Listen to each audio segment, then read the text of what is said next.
Berlatar di sebuah penjara yang sudah usang, kisah akan berfokus pada seorang narapidana bernama Pama. Diketahui Pama merupakan seorang atlet yang masa depannya hancur sejak kematian sang ayah. Demi menyambung hidup bersama sang ibu, Pama bahkan sampai nekat menjadi pembunuh bayaran untuk seorang tuan tanah bernama Baji. Namun begitu selesai menjalankan misi pertamanya, Pama yang dianggap berpotensi membahayakan pun sempat akan dihabisi oleh Baji lewat tangan anak buahnya.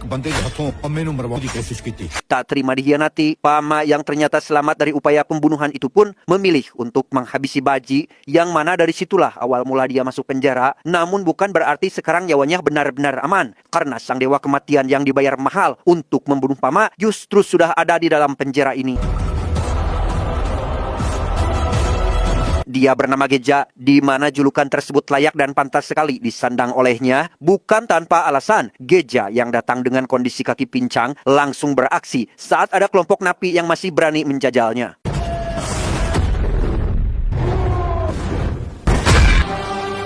Beralih ke tempat lain, saat upacara kremasi untuk Sinda atau korban yang dihabisi Geja sebelum masuk penjara, terpancar aura balas dendam dari wajah kembaran si korban yang bernama, kita sebut saja Rahul. Di saat bersamaan, ada juga seorang pria bernama Rana yang baru mendapat kabar keberadaan Geja saat ini. Meskipun mempunyai rekan gangster yang sama-sama di dalam penjara, tapi Rana berambisi untuk menghabisi Geja dengan tangannya sendiri. Dan inilah si gangster yang dimaksud. Dia bernama Ram. Terlepas dari perintah Rana yang hanya menyuruh mereka agar mengeluarkan Geja dari penjara, Ram diam-diam menjadikan kesempatan ini untuk menaklukkan Geja demi mendapat posisi sebagai napi yang paling berkuasa.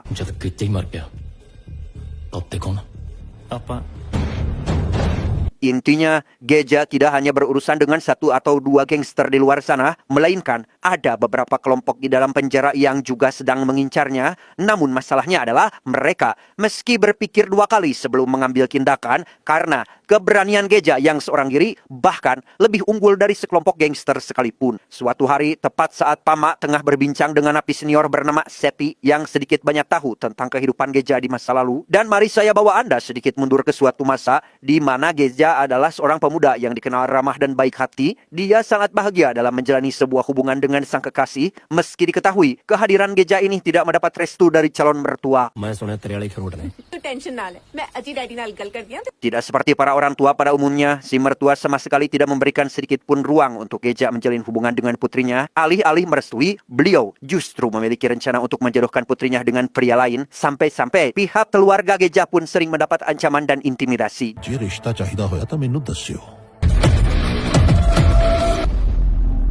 Hanya karena harta dan status sosial yang tidak setara, si mertua yang mengetahui jika putrinya telah menikah dengan Geja secara diam-diam pun menjadi semakin murka sampai akhirnya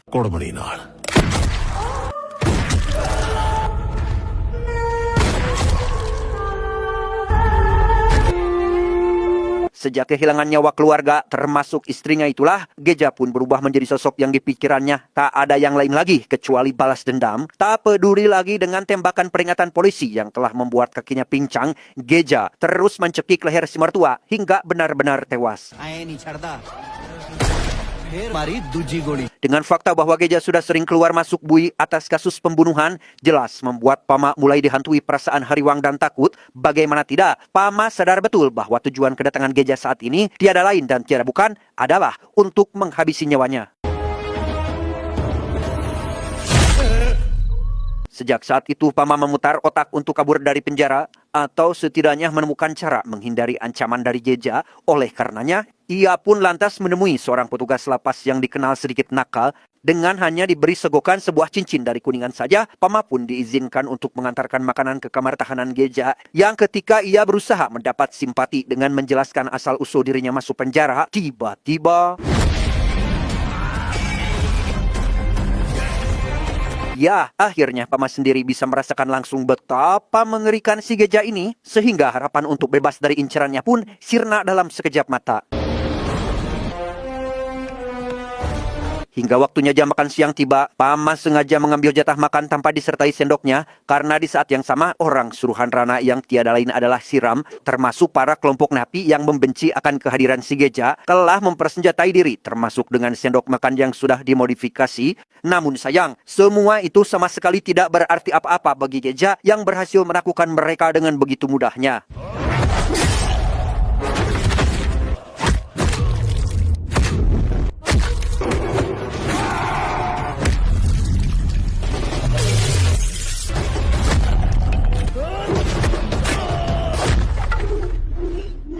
tengah situasi kantin penjara yang sedang kacau-kacaunya, Seti diam-diam menikam perut seorang napi dengan gagang sendok yang entah kenapa ia kemudian menaruhnya di atas piring nasi milik Pama sehingga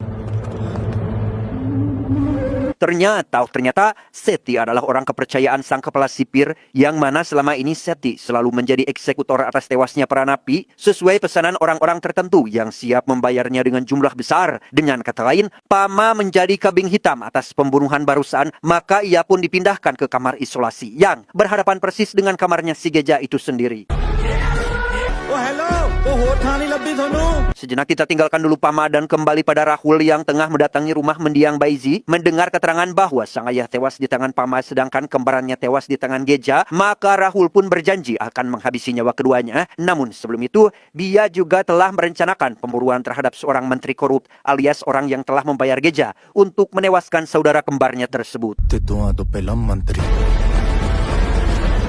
Diketahui, si menteri bersama pengawalnya sedang dalam perjalanan ke suatu tempat di mana transaksi tepung terigu versi haram akan dilakukan. Tanpa sadar, transaksi tersebut hanyalah jebakan yang sengaja disetting oleh Rahul CS untuk memancing kedatangan sang menteri dan inilah yang terjadi. Sementara terkait konstruksi bangunan penjara itu sendiri, pihak kepolisian pusat telah meng-ACC bantuan dana untuk dilakukan renovasi sehingga beberapa narapidana kasus kejahatan berat akan dimutasi ke lapas lain untuk sementara waktu sehingga muncul nama Ranjit, yakni seorang polisi yang terkenal liar, kejam, dan suka bermain selancar di kamar kos-kosan yang mana sosok Ranjit ini adalah sebagai satu-satunya pilihan untuk mengawal proses mutasi tersebut. Tak lama, daftar para napi yang akan dipindah pun rilis oleh pihak lapas, di mana Ram merasa optimis akan mendapat kesempatan kedua untuk menaklukkan Geja. Mendengar hal tersebut, Pama lekas pergi untuk memastikan bahwa nama Geja memang benar-benar sudah terdaftar di sana. Yakin jika posisinya akan segera terbebas dari ancaman, Pama kembali berpura-pura membawakan jatah makanan untuk Geja. Dengan laga so pemberani, ia menyampaikan sebuah pesan keras supaya Geja tidak coba-coba mengancam keselamatannya. Tanpa Pama sadari, ternyata namanya juga tercantum pada nomor terakhir dari daftar tersebut.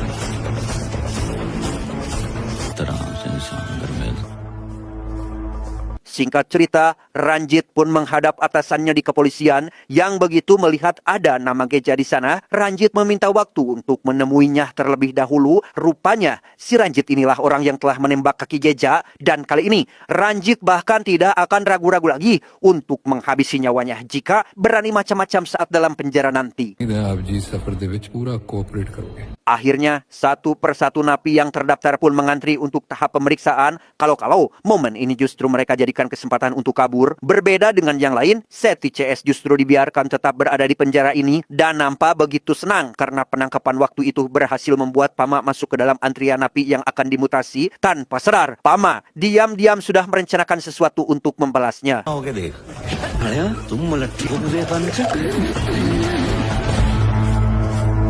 Tepat saat rombongan akan diberangkatkan dengan menggunakan satu unit bis, napi yang terakhir dimasukkan tiada lain adalah Geja, di mana sikapnya yang dingin, tatapan mata yang tajam, dan tidak banyak baceo seperti cungur penguasa, jelas membuat napi-napi lain merasa segan, tapi tidak untuk Ranjit, yang demi menunjukkan seberapa besar nyalinya, seorang napi naas pun meregang nyawa dengan alasan telah mencoba melarikan diri.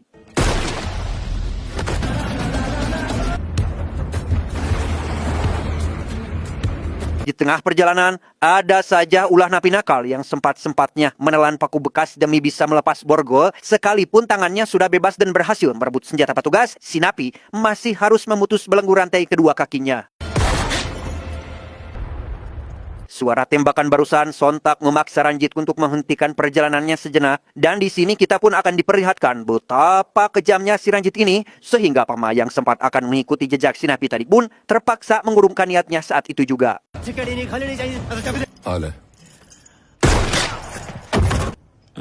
Setelah masalah selesai, Ranjit memastikan atasannya bahwa sisa tahanan akan segera sampai di lapas tujuan. Tapi di sisi lain, rupanya Rahul CS dari tadi mengawasi laju bis yang mereka tumpangi dan kemudian berhasil menggulingkannya dengan sekali tembakan RPG.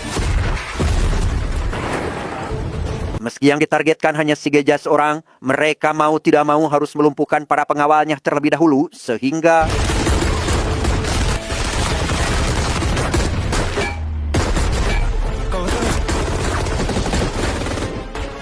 Saat aksi baku tembak tengah berlangsung itulah, kekacauan yang lain pun terjadi di dalam bis, di mana Ram dan kelompoknya yang sama-sama sudah terlepas dari jeratan borgol bermaksud menjadikan situasi ini peluang emas untuk menyerang Geja sekaligus menaklukkannya.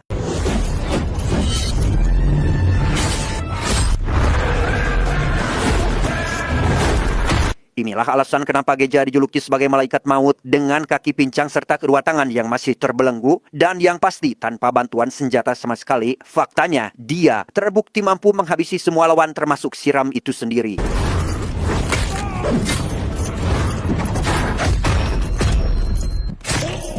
Di sisi lain, Pama cukup dibuat terkejut saat melihat keberadaan si Rahul di sana. Sadar jika dia sedang mengincar Geja untuk membalas kematian saudara kembarnya, Pama pun mencoba berbaik hati untuk menyelamatkan Geja tepat saat si Rahul hendak akan menembaknya. Dalam posisi para pengawal yang sudah bergeletakan serta kendaraan yang tidak layak pakai akibat pertempuran, Ranjit terpaksa membawa sisa tahanan ke sebuah rumah warga sambil menunggu kendaraan cadangan, bukannya tim bantuan yang datang, melainkan sebuah serangan yang jauh lebih mematikan.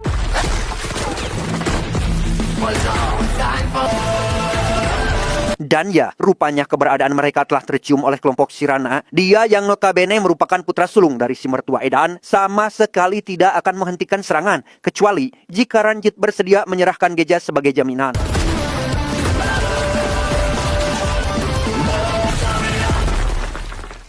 Karena tidak ada jalan lain, akhirnya Geja pun menyerahkan diri ke hadapan Rana yang diketahui bahwa balas dendam sudah menjadi tradisi turun-temurun dalam keluarganya. Namun karena yang dia hadapi sekarang bukanlah Geja yang pemaaf seperti dahulu, maka yang terjadi justru menjadi bumerang bagi si Rana itu sendiri.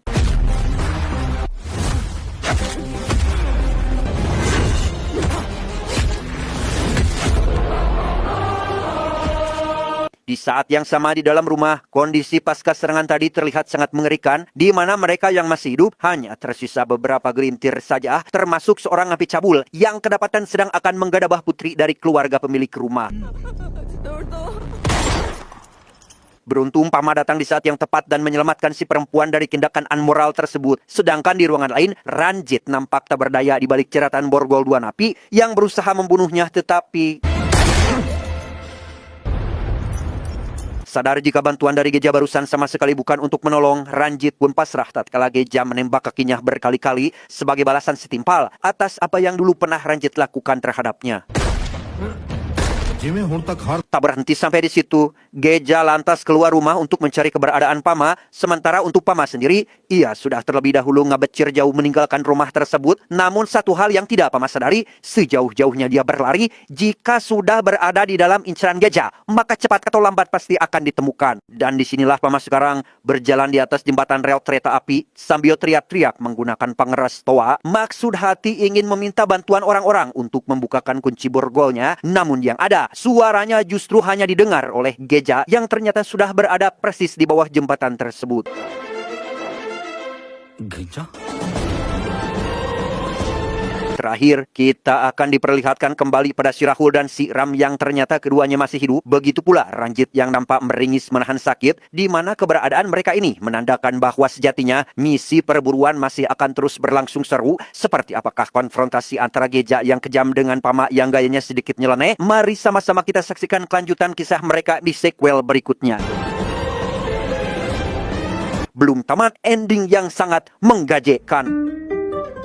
Pesan yang dapat kita ambil dari film ini adalah kekejaman bukanlah sifat lahiriah bagi semua orang. Bagi sebagian besar, itu adalah benteng terakhir yang mereka bangun saat kebaikan mereka terus-menerus diinjak. Layaknya dengan keputusasaan seekor domba bisa menjadi serigala dalam semalam. Saya John mewakili jajaran direksi IQ7 yang bertugas mengucapkan terima kasih dan sampai jumpa di video selanjutnya. Adios.